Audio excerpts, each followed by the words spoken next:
can't emphasize enough to pay attention to what's happening in your life right now, especially the not so obvious. Our soul is always trying to get our attention. It talks to us at night during our dreams, or what feels like nightmares, but also through our emotions. How we feel is a symptom of what the soul is going through.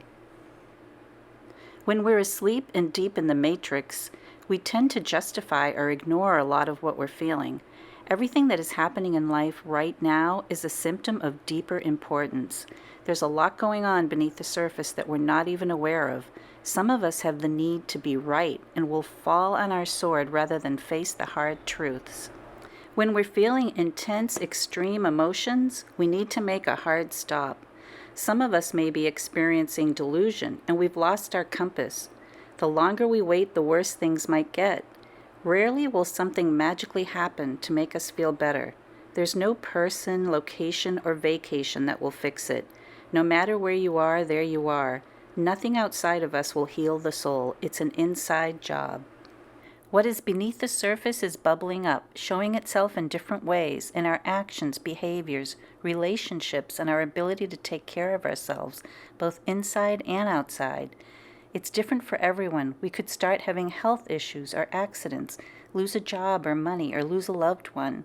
It feels like it's one thing after another, and we might feel targeted or punished. But it's not the universe or God or bad luck.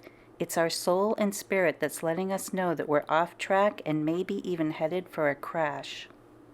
All these events can happen along with a Kundalini activation, which most of us aren't aware of, but we find out soon enough. Then, like in my case, it careens right into the dark night of the soul, even when it does get our attention. In our defense, I will say that it's not only out of resistance that we ignore it, but from our ignorance to what it is. As an example, something I look back on now and know I should have changed sooner was my job. I was dealing with high stress and dreaded going into work each day. I had started feeling outside of myself. It was during this time that events started to happen, one after another. Why didn't I leave? Because I was clinging to all the things we're taught and that are important in the physical world. Financial security, health insurance, fear of starting over, losing my seniority, and pride. But was this worth the deterioration of my physical and mental health?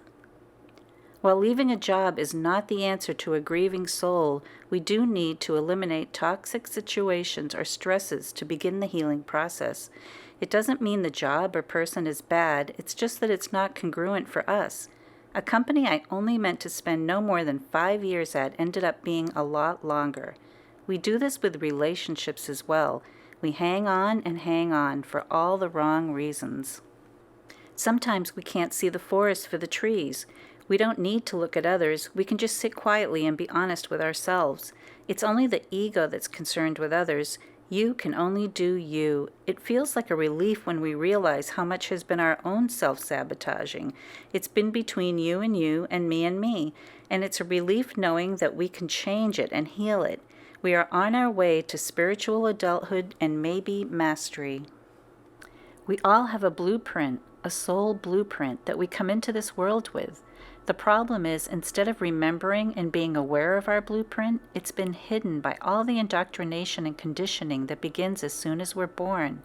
Something we are divinely meant to do, or some creative talent we have, is sometimes crushed by our family or society.